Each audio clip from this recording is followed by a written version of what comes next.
welcome. Hey, this is Dr. Dwain Woode. That's Wood with an E. The E stands for endocrinology. I educate, I empower, and I encourage you to take charge of your health and your life, avoid complications, and go to the next level. We're creating the life we've always wanted. And here I am in another fast for this week. That's right. This is day number 2. We are ending day number 2 and moving into day number 3.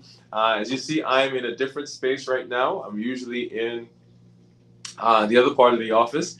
And right now, I'm sitting in the lobby here at Diabetes and Endocrine Wellness Center, which is where I practice. This is our practice.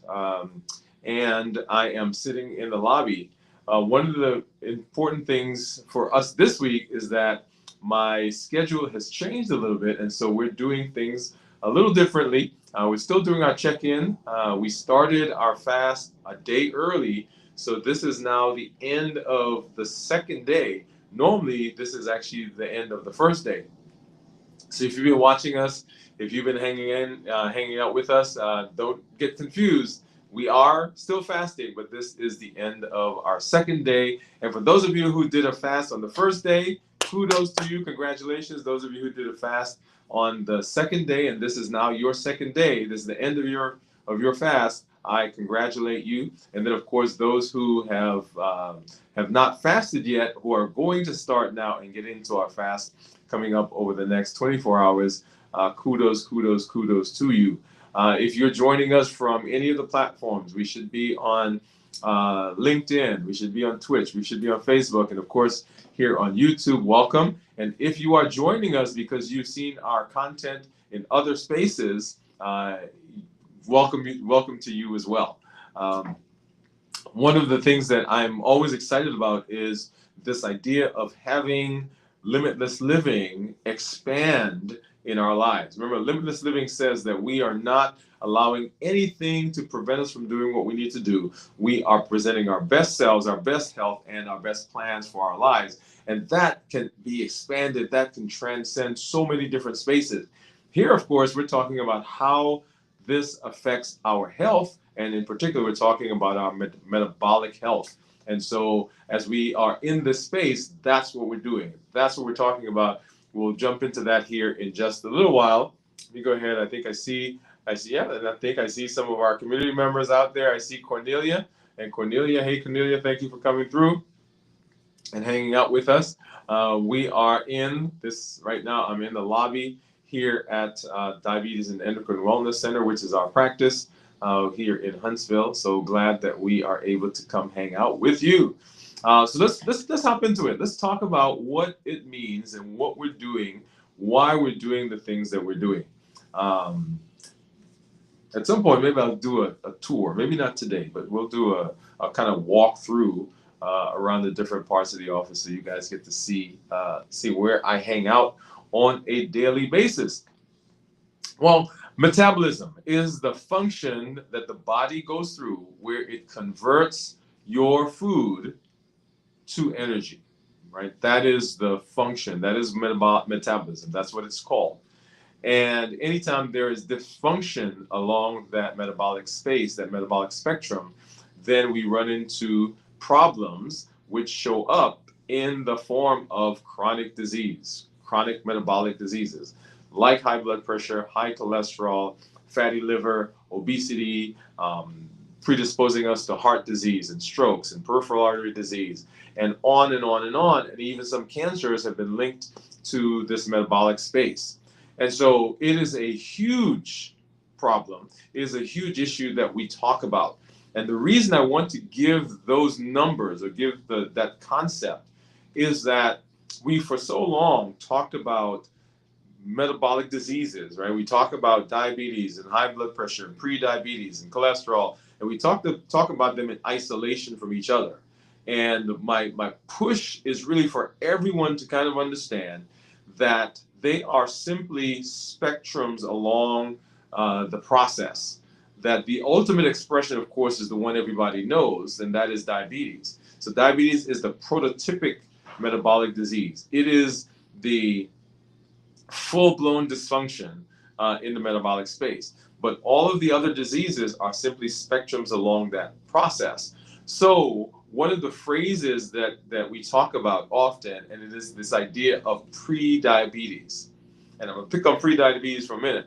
And one of the reasons I don't really like the phrase pre-diabetes, because when we say pre-diabetes, we kind of think, or people get the impression that I'm okay.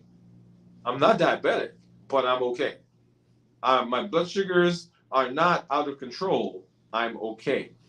And pre-diabetes really isn't a I'm okay situation. And I want you to think about this.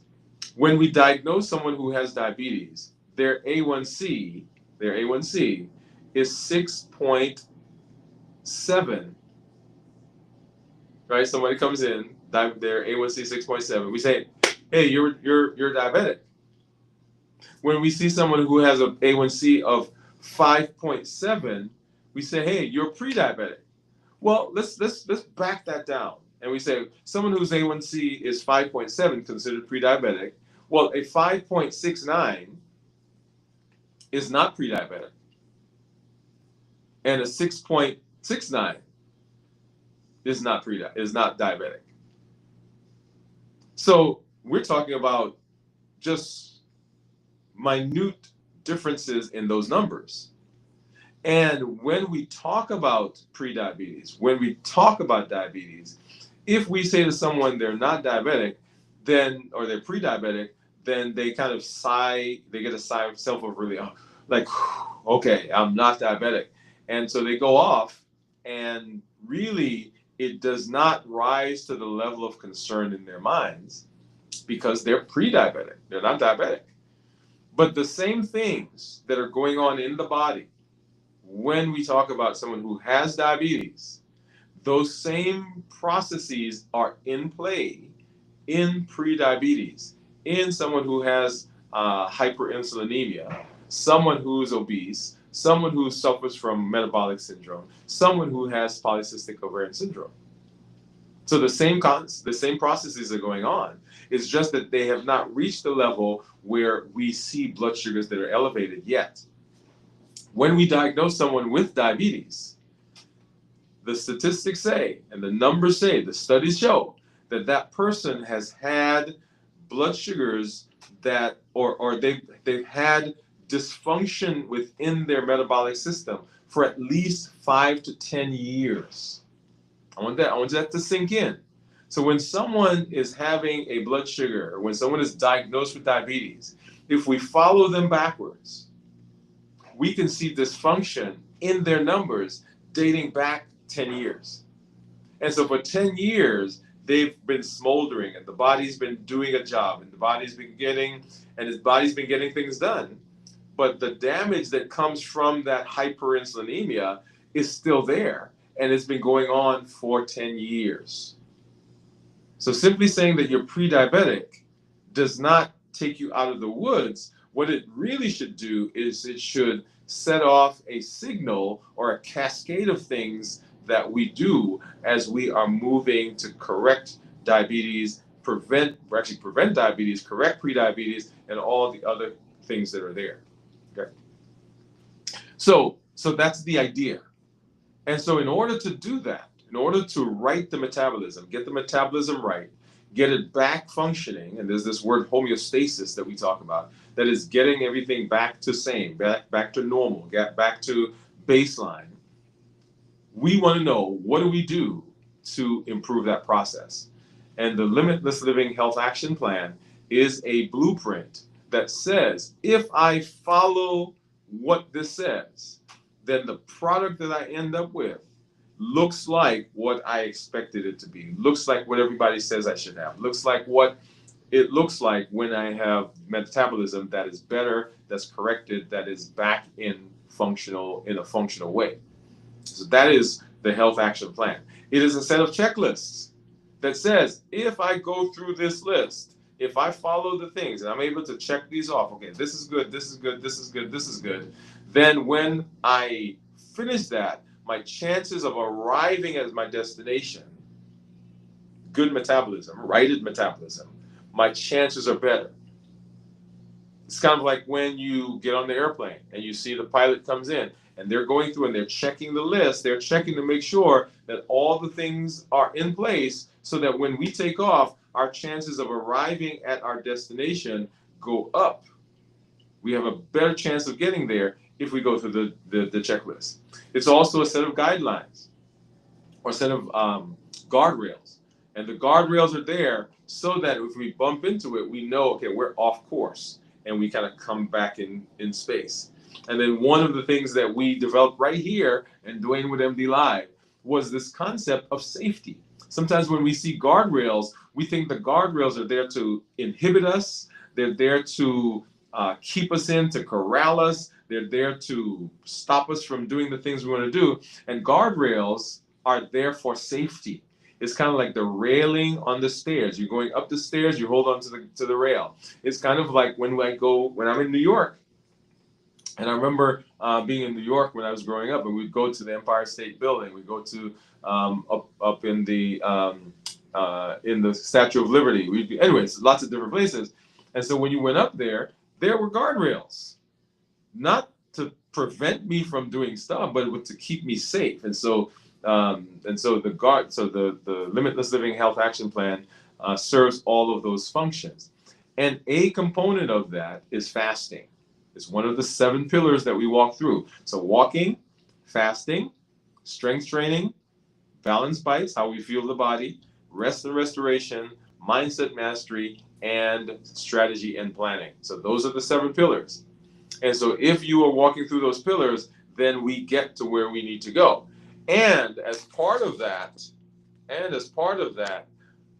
we are fasting. And so we want to know, how do we fast successfully? And I fast once a week, and I encourage the community along with me to go through that fasting process. And here we are in this week and another fast. And if you've been with me, if you've been working, this week we've said, if you're fasting at all, just put a yes.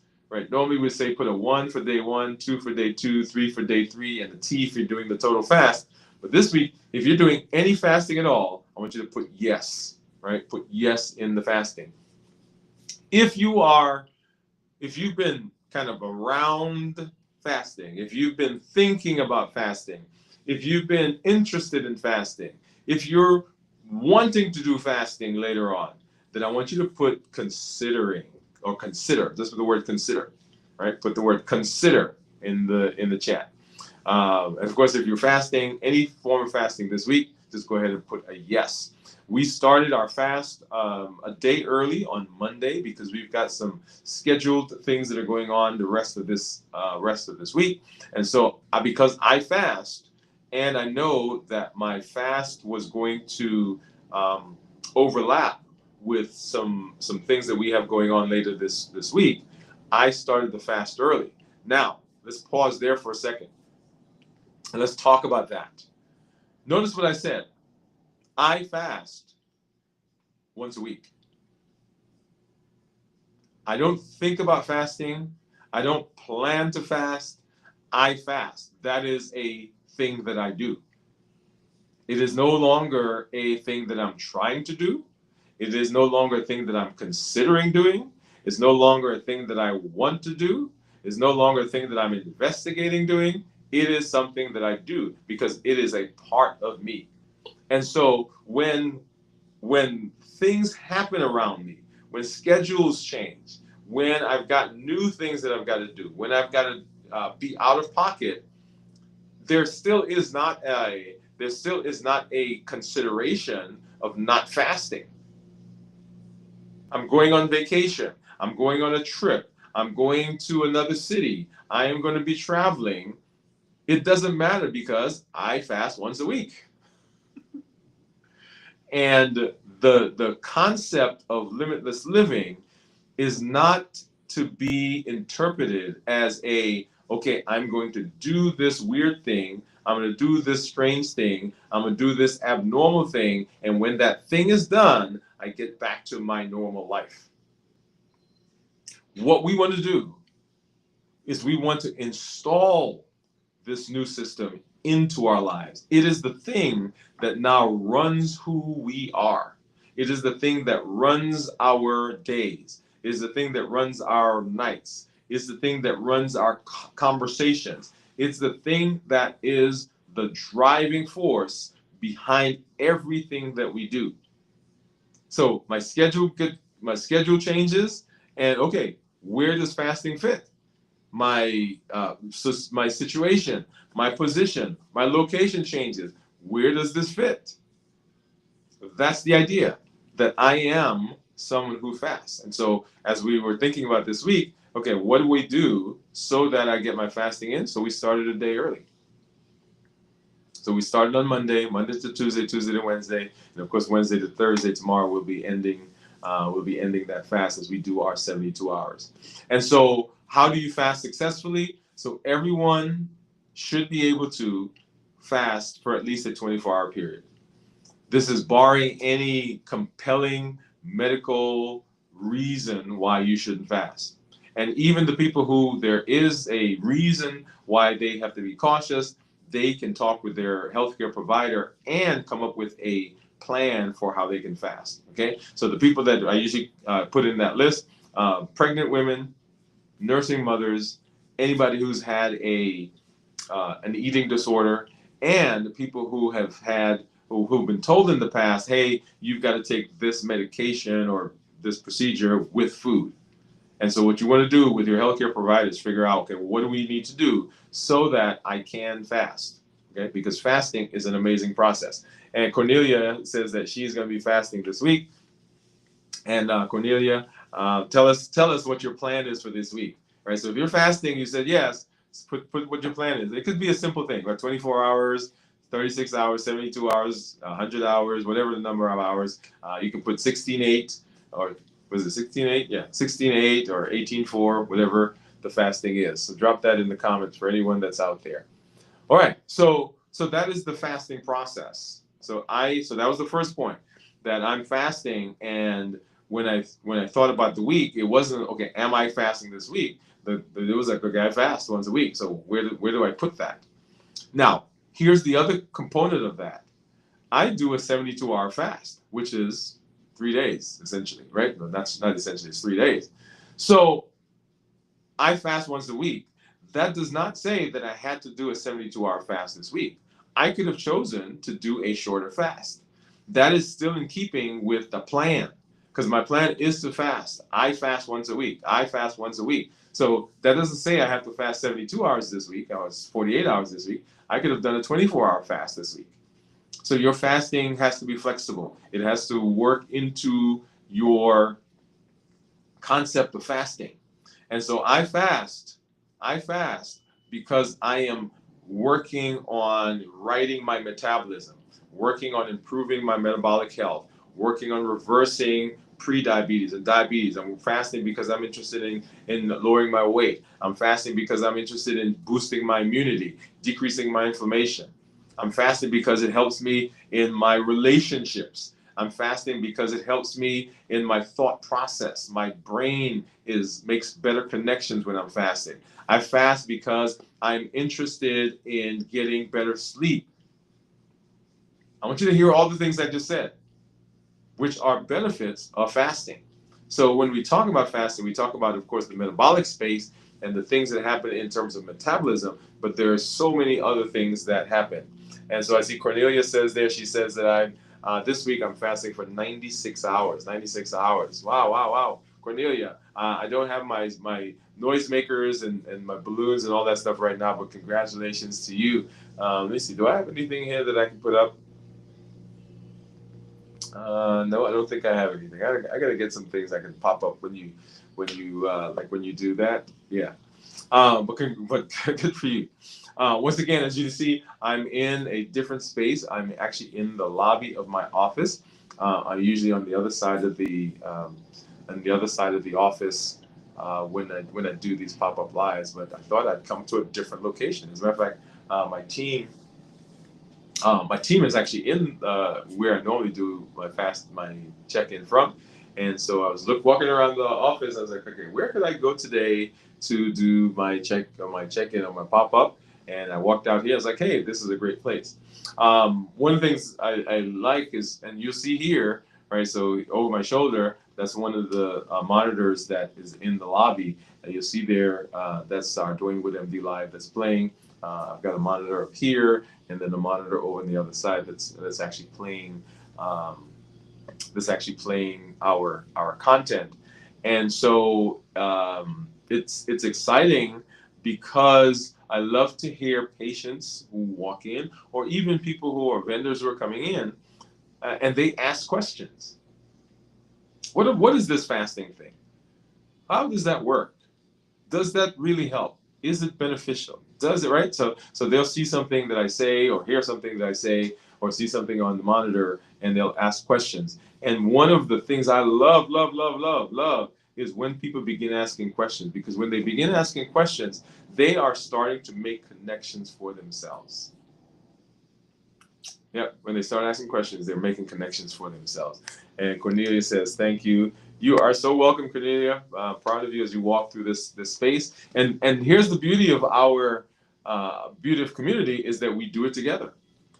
Okay, we're walking through the space together. We're fasting together. And so I invite you, if you are one of those people who's been kind of dabbling, you've been thinking about, you're not quite sure, you're investigating, join the community and let's do it together. Right? There's nothing like being in community when you are trying to change, when you are trying to build, when you're improving. Nothing like being in community to help push you along, pull you along, carry you. Help you tweak some things that you may have to do. Um, I love it. I love it. All right. So back to as we walk through fasting for this week. So fasting, right? So I fast once a week, right? That's who I am. That's my rhythm.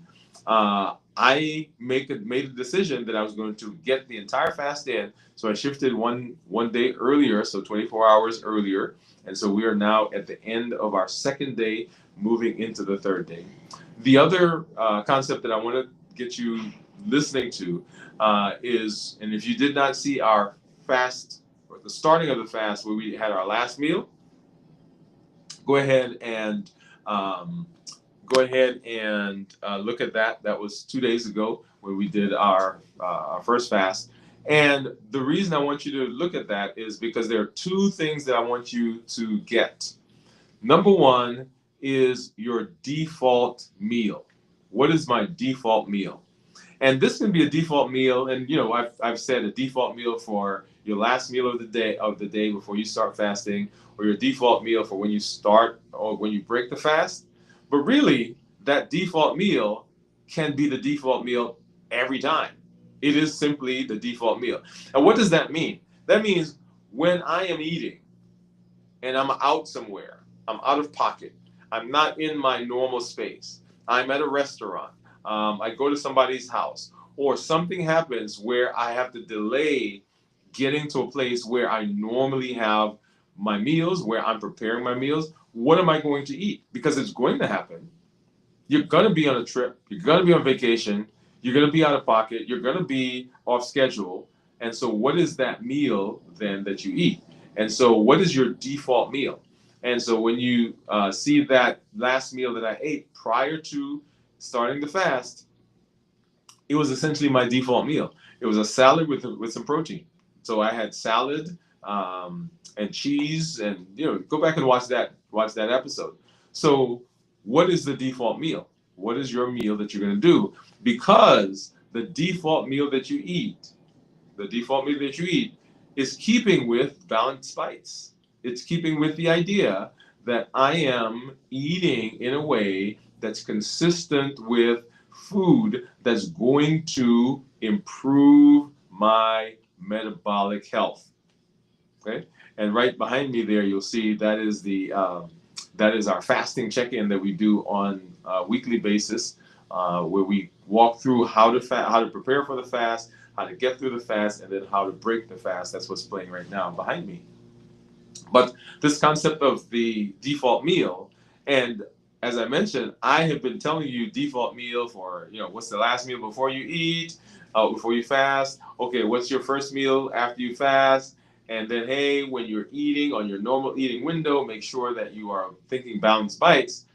But that one meal, that default meal, really is the thing, because the default meal works all the time. It works as the last meal before I start fasting. It works as the first meal after I end my fasting. It works as a meal anytime during my eating window that I could turn to at any time, regardless of where I am. I don't have to process, I don't have to think, I don't have to come up with the meal. It's already something that I've chosen.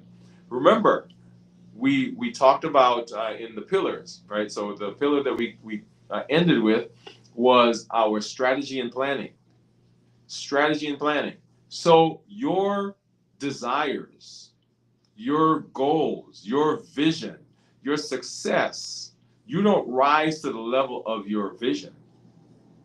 You fall to the level of your systems. Let me say that again. We don't rise to the level of our vision. Now, vision is important because we want to know, right, what it's going to be like. We want to imagine things that we never thought possible. We want to imagine ourselves outside of the restraints and the constraints that have been put on us. But, but the system that we put in place is what ultimately determines whether the vision occurs. And so when we talk about our default meal, the default meal is a system that we've already thought about it. So I walk into a restaurant. Okay, I'm not sure what they have here, but I got a default meal.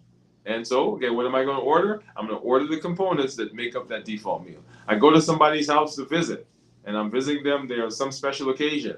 Okay, what is my I'm not sure what they have here, but what's my default meal? Okay, let me look at the table. What do I have on this table that can construct my default meal?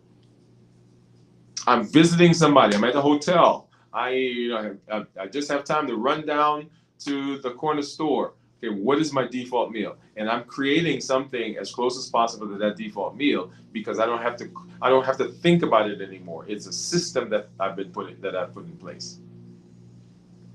So systems are the thing that help us to maintain success throughout the course of our life. If you have a system, then the system works. Now, well, let me say that. Let me back up. In absence of a system that you've installed, there already is a default. There's a default system that's there, and that default system is going to run. It's what's going to take over if we are not infusing, if we're not implementing, if we're not putting in a system for ourselves. And so the Limitless Living Health Action Plan is the functional health arm of Limitless Living. It is the arm that says, hey, I'm taking care of my health. And the big issue that we have with our health is metabolism, and that's dysfunctional metabolism. And at the heart of that whole process is hyperinsulinemia. That is too much insulin. Our bodies are making too much insulin for whatever reason. And if we want to correct that, if we want to correct metabolism, we've got to hit the source of the problem. We have to stop dealing with the symptom of the problem, and we've got to hit it at the source. Now, the symptom of the problem, high blood sugar, we've got to deal with that. We've got to treat that, because if we don't do that in the meantime while we're trying to correct the other thing, we run the risk of causing so much damage because of the immediate consequence, the immediate side effects, the immediate symptoms that come from the underlying problem, that when we eventually fix the issue, we've done so much damage that it is near impossible to correct some of those things. So when you're talking about managing, and let's go to the ultimate. When we're talking about managing blood sugars, yes, I believe wholeheartedly that for our type 2 diabetics, most type 2 diabetics can reverse their diabetes. I believe that they can be off medication. I believe that they can improve their health. But the process of getting there requires that we deal with blood sugars. We've got to treat the blood sugars while we're dealing with the underlying problem. So people come and, oh, I'm going to go away, and when I come back in 3 months, 4 months, 6 months, 8, whatever the number of months is, then my number is going to be better. And that's probably true. But what happens in the meantime? Suppose you have a heart attack in the meantime. Suppose you have a stroke in the meantime. Suppose you get an infection, or you have some issues with your eyes, or you have some gastroparesis. What happens in the meantime? So while we are fixing the problem, we got to plug the hole. I want you to get that. While we fix the problem, we've got to plug the hole. So we're not doing this in isolation. So when we talk about limitless living, yes, we expect that down the road, tomorrow, next week, today, this afternoon, that we are limitless living, we're walking, and you're strength training, and you're getting good sleep and rest, restoration, and you have mindset mastery, and your strategy and planning. Yeah, we expect that. We want you to do it like right now, today, at this very moment. But guess what? It's going to take a minute. It's going to take you going home. It's going to take you processing. And in the meantime, we still have to manage blood sugars. And fasting is an amazing way of hitting all of those things that we talk about. Decreasing insulin, suppressing appetite, reducing sugar. The 3 pillars for reversing diabetes. Those same 3 pillars help with weight. Those same 3 pillars help with high blood pressure. Those same 3 pillars help with high cholesterol. It helps with fatty liver, polycystic ovarian syndrome. It helps to decrease your risk of coronary artery disease and strokes and peripheral artery disease and on and on and on and on and on. So why do we fast? We fast because fasting is an almost immediate, let me say that again. I want you to hear me. It's an almost immediate way of getting you on the path to the destination. When you start fasting, immediately your blood sugars start going down. Immediately your insulin level starts to go down. Immediately your appetite begins to be suppressed. Now, if your blood sugar is 500, you can't expect like the next hour that it's down to 120, right? Because remember, in the fasting process, your body has to use up all of the energy that's running around in your blood. All of that blood sugar that's there has to come down. And when that blood sugar starts coming down, the amount of insulin that's in your body begins going down. When the amount of insulin goes down, then the appetite gets suppressed. It's a cascade. It's a domino effect. But if you want to jumpstart your health right now, at this very moment, start fasting. If you want to do something immediately that's free, something that doesn't require you to buy anything or go anywhere, you want to do something that will give you benefits starting immediately, start fasting. That's the process. And if you're fasting this week, go ahead and put a yes in the comments. I saw Cornelia put that in there. She's fasting. Anybody else who's out there, if you are considering, if you've been around, if you've been thinking about, if you've been wondering about fasting, yes, come join the community and be with us as we move through the fasting space. We will be back tomorrow for a pop-up live. We're going to be in a different location. So come on out and hang out with us. And that one we probably end up doing the fasting ending here on the pop-up live.